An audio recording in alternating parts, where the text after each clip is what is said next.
J.K. Rowling is the perfect reminder that even if you agree with 99% of what the woke leftist echo chamber believes, as soon as you step one toe out of line, they will try to destroy you. They'll try to cancel you. They'll try to ruin you because you don't agree with one thing that they think you should agree with. It's absolutely ridiculous. And each and every day, whenever J.K. Rowling does anything, it seems like she's targeted by these freaks. Well, she has a response that's entertaining a lot of people today. Billionaire J.K. Rowling delivers scathing reply to fan who asks, "How do you sleep at night?" And before we even get into what she put out on Twitter that went absolutely viral, I wanted to point out somebody who's actually coming to her defense, somebody in the Harry Potter universe who's actually saying nice things about J.K. Rowling. And that is Tom Felton, the actor who played Draco Malfoy. Shout out to my Slytherins out there. Harry Potter star Tom Felton supports J.K. Rowling as author gets continued criticism from trans activists. And we've seen people like Daniel Radcliffe, people like Emma Watson, essentially disown J.K. Rowling. Why? All because she says that women shouldn't be ignored, that maybe women should have rights, and we shouldn't just be catering to this nonsense. Never has J.K. Rowling said anything anti-trans in any way, shape, or form. She actually says she supports and loves trans people. She just believes that there is a thing such as biological sex. That's it. That's all she said. And that's what has these people losing their fucking minds.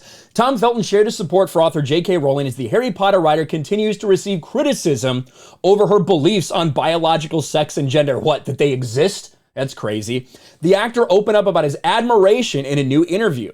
"I can't speak for what other individuals have said. I'm constantly reminded that the Potterverse, certainly when we were finishing the films, there was an expectation the fandom would be dwindling slowly over the years, whereas most fans that say hello to me, shout Potter or Draco at me, weren't even born when the books were being made. I'm quick to remind myself and others that Potter, for some reason, has brought more people together across the world in more generations than anything else in the past 20 years. And I'm quick to celebrate that.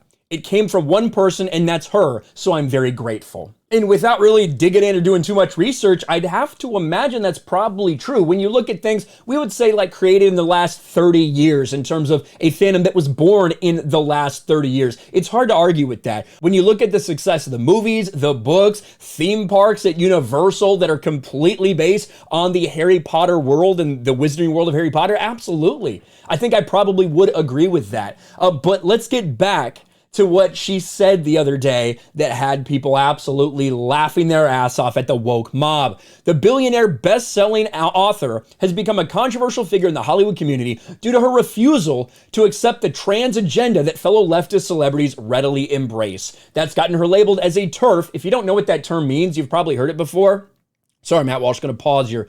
I'm going to try to stop the ad for what is a woman right here. And if you hadn't heard that term before, again, TERF, what it means is trans exclusionary radical feminist. So someone who's very progressive in terms of, fighting for women's rights or women's equality or whatever you want to fucking call it, whatever label you want to kind of put on that, but don't include trans people as real women. That's kind of the position that people are putting on her, the TERF label. That's kind of what that means when you hear that.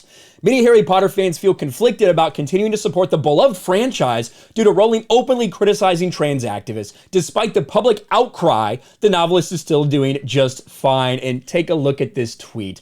Someone says, "How do you sleep at night knowing you've lost a whole audience from buying your books?" Her response, "I read my most recent royalty checks and find the pain goes away pretty quickly." Now, there's a couple ways to look at this. Obviously, she's still doing really well. She's still writing books under a different name as well. That's not J.K. Rowling. I don't even remember what that is, but I'm sure that those are doing very well. Those make the bestsellers list, all of that stuff. But the reality is, the reason that these royalty checks are so big is because she hasn't lost the audience. The vast majority of people completely and wholeheartedly agree with J.K. Rowling, at least when it comes to that. Now, I disagree with her about pretty much everything politically, but the idea that she should be allowed to say that women are women, I don't have a problem with that. The idea that you can say, hey, there's a difference biologically between people. You can still support rights, you can still support all that stuff, but don't try to pretend that there's not a biological difference. And when you look at the sales of Harry Potter, it's through the roof. When you look at Universal Studios, when you look at Harry Potter Land there, it is packed to the brim each and every day. There's not a bunch of people that are walking away from this. And every time they try anything like that, like Hogwarts Legacy, Harry Potter fans threaten to boycott Hogwarts Legacy. We can't support J.K. Rowling. What happened? Oh, that's right. J.K. Rowling laughs last. Hogwarts Legacy Collector's Edition sells out instantly despite the leftist boycott. Because people on Twitter, these freaks online, they might get some likes, stuff like that. They have no buying power. They have no power to change anything in the world. That's the reason that she's laughing. That's the reason she's able to sleep easily, because there's not some massive audience or fan base that's going away. And if there was, I imagine she would feel differently about it. The people who are out there saying, no, J.K. Rowling needs to be canceled, they are in the vast, vast minority. They are not impactful in any way, shape, or form. That's why her royalty checks continue to look like that. She absolutely was destroying people that were coming at her the other day on Twitter because she doesn't give a fuck. She created something that people really like and that people really enjoy and that they will continue to enjoy for years and years and years. She's not worried about one or two weirdos out there, a couple freaks out there that are too scared to show their faces. She's not afraid of the LGBTQ mob that roams around on Twitter, where the only impact they have is on a place like Twitter. But in the real world, they have no impact whatsoever. Let me know what you think about J.K. Rowling, this tweet, and the reaction to it in the comments below. Smash a like button, subscribe to the channel, ring the bell for notifications, share this video out there, and I'll talk to you later. Thanks for watching, everyone, and a huge shout out to my patrons. I appreciate you guys so much. Want to follow me on Twitter or Instagram? Check out the description below. You'll find links to my P.O. box and my Patreon as well. And I'll talk to you guys later.